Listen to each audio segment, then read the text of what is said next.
Dobar dan. Dobar dan. Evo, možemo odmah početi, svi su spremni. Evo, Karamarko je tražio prijevremene izbore 25. svibnja da se spoje sa europskim izborima. Šta vi kažete na to?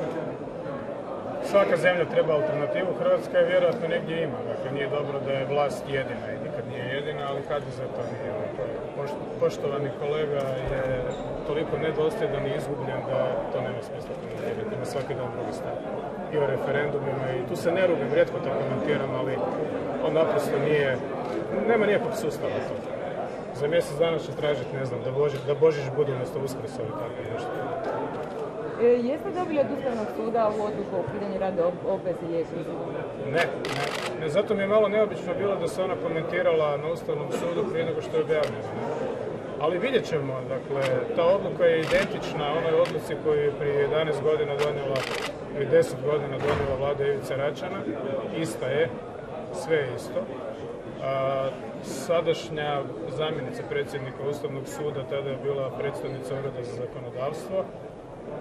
Naš ured za zakonodavstvo, vladin ured za zakonodavstvo je prije nego što je odluka o radnoj obavezi koju je donijela vlada, naglašavam ne ministar, dobila odobrenje, zeleno svjetlo Ureda za zakonodavstvo, dakle pravnih službi, gdje rade pravnici koji se u to razumiju visoko ustavni suci, ali Ustavni sud je iznad, prema tome što god donio morate to poštivati.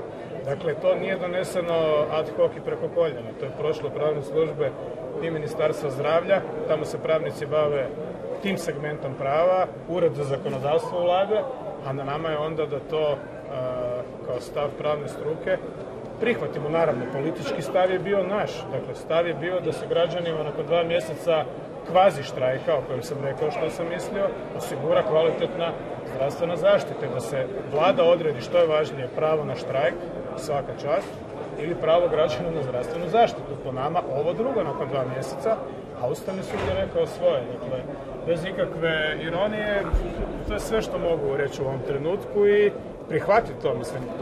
To je poredak stvari. Dakle, Sabor donosi zakone, vlada upravlja zemljom i vodi unutarnju i vanjsku politiku, a Ustavni sud, kad mu se netko obrati, daje pravorijek, daje odluku i onda po tom moraš postupiti.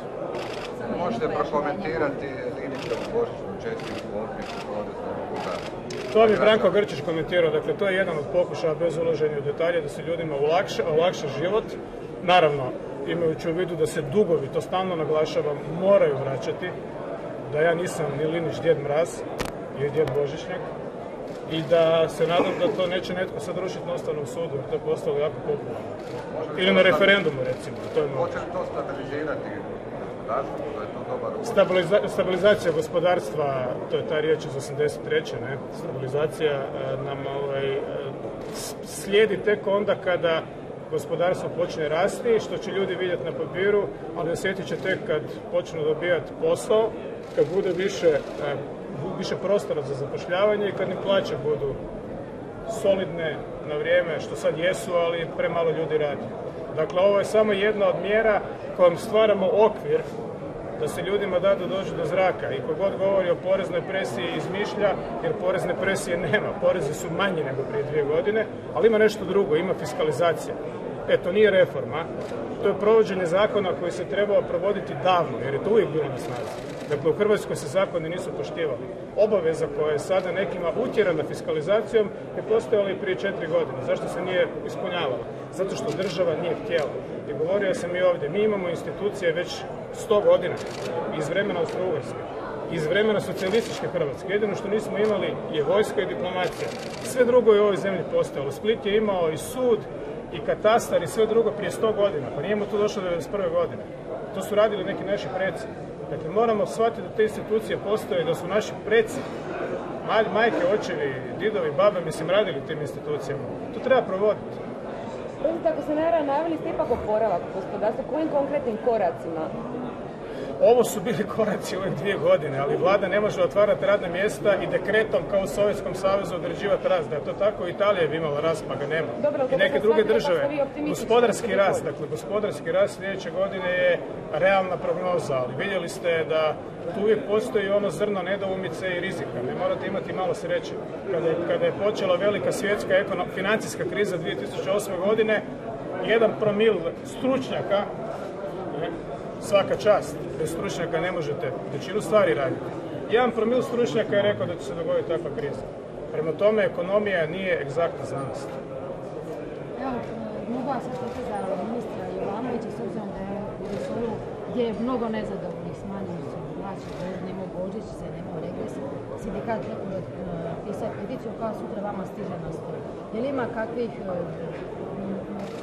naznaka da će doći do smjene? Peticiju da se šutne ministra koji se ubija od toga da sa nekakvim rezultatima da konsolidira jedan od najzahtjevnijih resora. To je teže od ovih prvih stvari koje ste počeli raditi. Zdravlje, odnosno sustav zdravstva i prosvjeta su ogromni javni servisi u koji građani uplaćuju milijarde kuna poreza i doprinosa i koji očekuju kvalitetnu uslugu za svoju djecu, za sebe, kad ostare, kad se razbole, govorimo o prosvjeti, obrazovanju i zdravlju.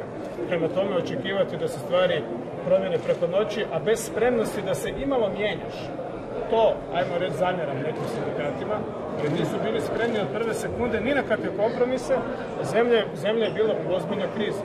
To nije odgovorno ponašanje. Dakle, i to je jedan kulturni pomak koji moramo napraviti, ne možemo ga nikom utjerati, ali volio bih da sindikalni lideri ipak malo više vode računa o općoj slici, ne o statusu i rejtingu mene ili moje vlade, nego o općoj slici, a ne o svom rangu i statusu sindikalnih povjerenika koji neki 20 godina imaju i od toga žive mirnije nego Jovanović i ja. Jer naš svaki dan je novi dan i svaki dan odgovaraš i svaki dan dobiješ neki udarac i tu si radi toga. A neki ljudi gledamo već 20 godina. I ako vratite traku natrag, ono što govore, danas govorili su 2007., 2004., 2002., uvijek ista priča. Da, jasno mi je da se bore za prava svojih članova, ali ti članovi su dio jednog sustava koji se zove Hrvatska javna uprava i javne službe i koji troši više nego što društvo stvara. I to moramo shvatiti. Imamo u odnosu na društveni proizvod visoke plaće. Imamo visoke plaće u odnosu na istočnu Europu. I to ne možemo i nećemo srušiti preko noći i radimo sve da to ostane na jednoj visokoj razini.